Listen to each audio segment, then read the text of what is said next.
আচ্ছা ভাই, কোন সমাজে আমরা বাস করছি বা কোন সমাজে আমরা এসে পড়েছি? আমাদের আর ঘুম ভাঙবে কবে ভাই? আপনি কি আমি কি দেখছি না? 2012 সাল থেকে এই 2025 সালের মধ্যে কম বেশি প্রায় 25,000 প্রাথমিক স্কুল বন্ধ হয়ে গেছে। আজ আপনি কি দেখছেন না? রাস্তায় সব চাকরিজীবী মানুষগুলো চাকরি হারা হয়ে বসে রয়েছে। এই 25,000 প্রাথমিক স্কুল যদি আজ খোলা থাকতো, তাহলে এখান থেকে তো কিছু মানুষ ওই স্কুলে জয়েন করাতেন পারতেন। তাহলে আজ কেন মানুষ চাকরিহারা হয়ে থাকবে? তাহলে আমার বক্তব্য, কেন এই রাজ্যে 25,000 প্রাথমিক স্কুল বন্ধ হবে? কেন বন্ধ হবে? আর সেই বন্ধ হওয়া নিয়ে পশ্চিমবাংলার শিক্ষা দপ্তরে, প্রাথমিক দপ্তরে অভিযোগ জানিয়েছেন তিনি হলেন আইএসএফের একমাত্র বিধায়ক পীরজাদা নওশাদ সিদ্দিকী। শুধু এই প্রাথমিক শিক্ষা দপ্তরে তিনি অভিযোগ জানাননি, শ্রমজীবীদের ওপরে যেমনভাবে অত্যাচার হচ্ছিল তার জন্য অভিযোগ জানিয়েছে। সংখ্যালঘুদের জন্য তিনি আওয়াজ তুলেছে, যেখানে অন্যায় সেখানে তিনি প্রতিবাদ করছে।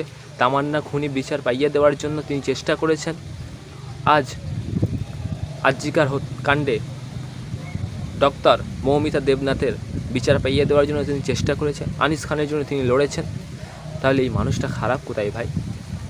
যেখানে গরু ব্যবসায়ীদেরকে অত্যাচার করা হয়েছে সেখানে গিয়ে তিনি হাজির হয়েছেন। তাহলে ভাই এই মানুষটা কোথায়? এই মানুষটা খারাপ কোথায় ভাই? যেখানে অন্যায় হচ্ছে, যেখানে অত্যাচার হচ্ছে, তিনি সেই সত্যটা তুলে ধরছে, তাই জন্য নওশাদ খারাপ হয়ে গেছে ভাই? তাহলে কি আপনারা চান না এই সমাজে ভালো মানুষ দিয়ে দেশ চলুক? এই সমাজে চোরদের হাত থেকে দেশটা বাঁচুক? এই সমাজে আমরা শান্তিতে থাকতে চাই? তাহলে কি আমরা মানুষরা চাই না যে এই সমাজটা শান্তিভাবে থাকুক? হিন্দু মুসলিম আমরা একে অপরে ভাই ভাই, তাহলে আমরা একে অপরে কাঁধ মিলে থাকতে পারি না? কেন আমাদের এই সমাজে আজ এমন দণ্ড হবে? কেন এই সমাজে আমরা আজ অশান্তিতে থাকব? কারণ আমরা তো পারি শান্তিতে থাকতে। তাহলে নওশাদ সিদ্দিকী খারাপ কোথায়? কেন তার বিরোধিতা করছেন? আমরা তো পারি তার সঙ্গে সার দিয়ে আগামী দিনে পথটা আগিয়ে নিয়ে যেতে। কেন ভাই তার বিরোধিতা করছো? তিনি তো সমাজের জন্য ভালো কাজ করছে। তিনি তো নিজের ঘর বাড়ি জমি জায়গা কেনার জন্য তিনি রাজনীতি করছে না। দেখছেন না আপনি কী করছে? এই তো 5টা বছর হয়েছে তিনি রাজনীতিতে এসেছেন। তাহলে আপনি দেখতে পাচ্ছেন না এই 5 বছরে তিনি কী করছে? আর পশ্চিমবাংলার মানুষ আস্তে আস্তে কেন তাকে চাইছে?